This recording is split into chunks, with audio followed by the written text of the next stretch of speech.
नमस्कार, जय माता दी। मैं गीतकार यादव राज। और कैसे हैं आप लोग? उम्मीद है आप सब बहुत अच्छे होंगे।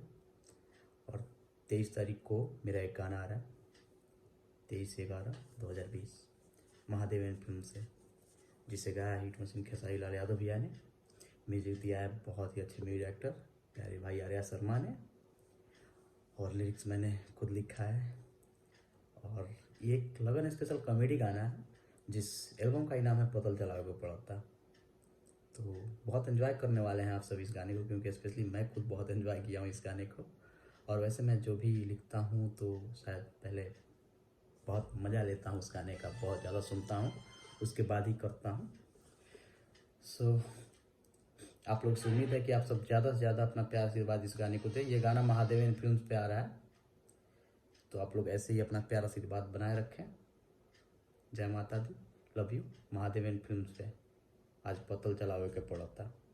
सो आप लोग ज़्यादा से ज़्यादा इस गाने को अपना प्यार आशीर्वाद दें।